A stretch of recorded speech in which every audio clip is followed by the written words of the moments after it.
សូមស្វាគមន៍មកកាន់មេរៀនទំនុកចិត្តលើខ្លួនឯងការយកឈ្នះលើការភ័យខ្លាចដើម្បីមានទំនុកចិត្តលើខ្លួនឯងនៅក្នុងរូបភាពនេះអ្នកឃើញអ្នកជំនាញរាំរបាំម្នាក់គាត់មានភាពប៉ិនប្រសប់និងមានជំនាញរបស់គាត់ក៏គួរតែចាប់ផ្ដើមចេញពីថ្ងៃដំបូងដែលគាត់ចាប់ផ្ដើមរៀនដែរតែជាទូទៅមនុស្សតែងសម្លឹងឃើញនៅភាពប៉ិនប្រសប់និងអ្វីដែលគាត់អាចសម្ដែងឡើងនៅលើឆាកបានគេហៅថា expertise skillful របស់គាត់នៅក្នុងចំណុចមួយតែបើសិនយើងសាកសម្លឹងទៅមើលដំណើរនៃភាពប៉ិនប្រសប់របស់គាត់វិញគឺគាត់ចាប់ផ្ដើមចេញពីថ្ងៃដែលគាត់រៀនដំបូងឧបមាថាវាមានរយៈពេល10ឆ្នាំឆ្នាំទី1រហូតដល់ឆ្នាំទី10គាត់ឆ្លងកាត់នៅរឿងរ៉ាវជាច្រើនការឈឺចាប់រៀនសាកល្បងជាថ្មីចង់បោះបង់ម្ដងគេងយំឬក៏បាក់ទឹកចិត្តក៏ថាបានដូច្នេះថាតើទំនុកចិត្តលើខ្លួនឯងគឺជាអ្វីតាមរយៈវចនានុក្រម Oxford បានកំណត់និយមន័យរបស់ self confidence សំដៅលើអារម្មណ៍នៃការជឿទុកចិត្តលើសមត្ថភាព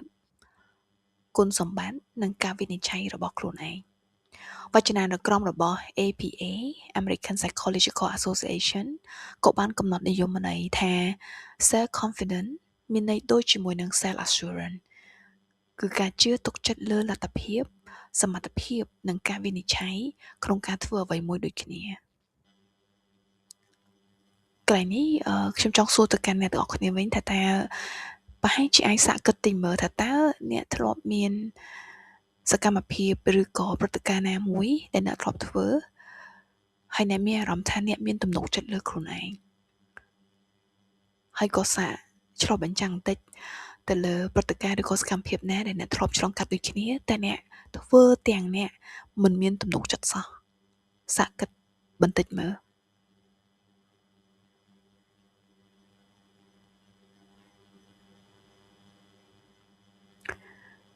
អូខេបន្ទាប់នេះខ្ញុំនឹងចែករំលែកនៅ quote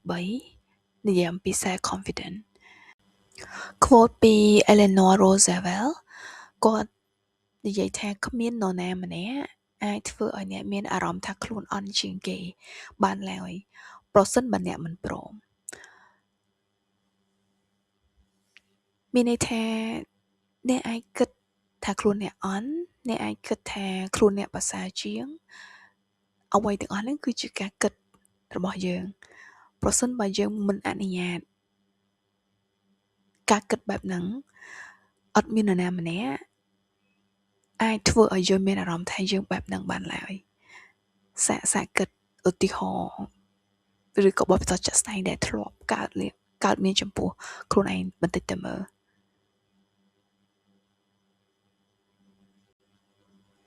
quote ទី2ពី Maya Angelou គ្មានអ្វីអាចបន្ថយពន្លឺដែលកំពុងភ្លឺចេញពីខាងក្នុងខ្លួនរបស់អ្នកបានឡើយ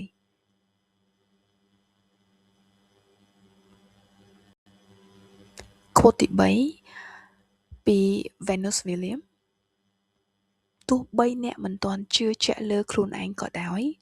គ្រាន់តែសាកល្បងធ្វើដូចជាជឿជាក់ហើយនៅពេលណាមួយអ្នកនឹងជឿលើខ្លួនឯងពិតប្រាកដពិតមែនអត់អ្នកធ្លាប់ធ្វើរឿងខ្លះដែលវាអត់មានជំរើសតែអ្នកត្រូវតែធ្វើវាអញ្ចឹងត្រូវតែជឿលើខ្លួនឯងសិនហើយចាំធ្វើធ្លាប់មានបទពិសោធន៍បែបហ្នឹងអត់តើការជឿជាក់លើខ្លួនឯងវាមានអីដែលរារាំងគ្រប់ពេលនៅពេលដែលយើងចង់ជឿប៉ុន្តែមានអីដែលមករារាំងការគិតរបស់យើងបែរជាមានអារម្មណ៍ស្ទាក់ស្ទើរទៅវិញទស្សនវិជ្ជាបទពិសោធន៍នៃការរារាំងទំនុកចិត្តគឺកើតចេញពីអារម្មណ៍នៃការភ័យខ្លាច4ការភ័យខ្លាចនេះកើតឡើងចេញពីការគិតខ្លាចស្ដាយក្រោយខ្លាចខុសខ្លាចគេរិះគន់និងខ្លាចធ្វើមិនបានតើអ្នកបានចាប់ផ្ដើមធ្វើហើយនៅមានន័យថាពេលដែលគិតថាខ្លួនធ្វើមិនបានតើមានបានចាប់ផ្ដើមធ្វើហើយនៅ បានដឹងថាខ្លួនធ្វើមិនបានត្រូវទេខ្ញុំលើកយកវិធីសាស្ត្រមួយប្រសិនបើយើងអាចផ្លាស់ប្ដូរការគិតហ្នឹងថាយើងអាចធ្វើបានតើយើងអាចនឹងធ្វើវាបានឬក៏អត់នៅទីនេះខ្ញុំលើកយកនៅវិធីសាស្ត្រព្យាបាលផ្លូវចិត្ត CBT យើងហៅថា Cognitive Behavioral Therapy ជាវិធីសាស្ត្រព្យាបាលផ្លូវចិត្តដែលអាចជួយឲ្យយើងយល់ថាគំនិតអារម្មណ៍និងអាកប្បកិរិយារបស់យើងមានទំនាក់ទំនងគ្នាផ្លាស់ប្ដូររបៀបគិតវាអាចផ្លាស់ប្ដូរអារម្មណ៍ហើយអាកប្បកិរិយារបស់យើងក៏នឹងផ្លាស់ប្ដូរដែរហើយ CBT នេះត្រូវបានអភិវឌ្ឍដោយ Dr. Aaron T. Beck ដែលជាគ្រូពេទ្យចិត្តវិទ្យានិងជាអ្នកស្រាវជ្រាវជនជាតិអាមេរិកដ៏ល្បីម្នាក់ពេលណាដែលអ្នកផ្លាស់ប្ដូររបៀបគិតអារម្មណ៍របស់អ្នកក៏ផ្លាស់ប្ដូរហើយអាកប្បកិរិយារបស់អ្នកក៏នឹងផ្លាស់ប្ដូរចឹងយើងសាកល្បងជាមួយគ្នាឧបសគ្គទី1ខ្លាចខុស fear of mistakes ជាការគិតខ្លាចខុសការភ័យខ្លាចថាធ្វើអ្វីមួយខុសឆ្គងធ្វើឲ្យយើងស្ទាក់ស្ទើរមិនហ៊ានចាប់ផ្ដើមឬមិនហ៊ានសាកល្បងអ្វីថ្មីអញ្ចឹងសាកផ្លាស់ប្ដូរការគិតខ្លាចខុសទៅជាការគិតថាអាចរៀនពីវាបានអាចរៀនពីវាហើយធ្វើឲ្យប្រសើរជាងនឹងរាល់កំហុសគឺជាមេរៀនមិនមែនជាការបរាជ័យចុងក្រោយទេអញ្ចឹងសាកផ្លាស់ប្ដូរការគិតទី2ខ្លាចស្ដាយក្រោយ fear of regret ការគិតខ្លាចស្ដាយក្រោយគឺការគិតថាបើសម្រេចចិត្តខុសនឹងស្ដាយក្រោយពេលក្រោយអញ្ចឹងធ្វើឲ្យយើងខ្លាចសម្រេចចិត្តហើយបដ ாய் ពេលវេលាឲ្យកន្លងទៅសាកផ្លាស់ប្ដូរការខ្លាចស្ដាយក្រោយទៅជាបទពិសោធន៍វិញចាត់ទុកជាបទពិសោធន៍ហើយយើងអាចច្បាស់លាស់ជាងមុនរាល់ការសម្រេចចិត្តបង្រៀនយើងឲ្យច្បាស់លាស់ជាងមុន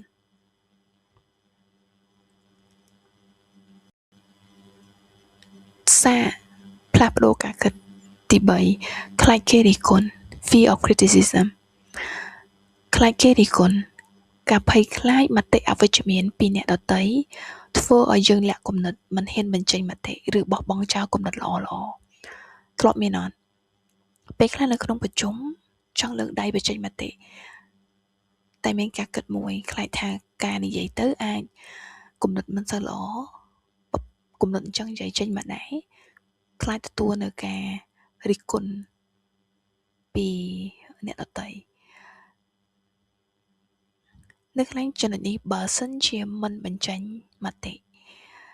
មិនទទួលបាននៅការរិះគន់ស្ថាបនាមិនអាចឲ្យយើងឃើញនៅចំណុចខ្វះខាតហើយនឹងខិតខំបន្ថែមទៅអញ្ចឹងសាកផ្លាស់ប្ដូរការគិតខ្លាចគេរិះគន់បដូរទៅជាកម្លាំងចិត្តក៏ប្រសើរព្រោះថាវាជាកម្លាំងចិត្តសម្រេចឲ្យបានល្អការរិះគន់ស្ថាបនាជួយយើងឃើញចំណុចខ្វះខាតដើម្បីខិតខំបន្ថែម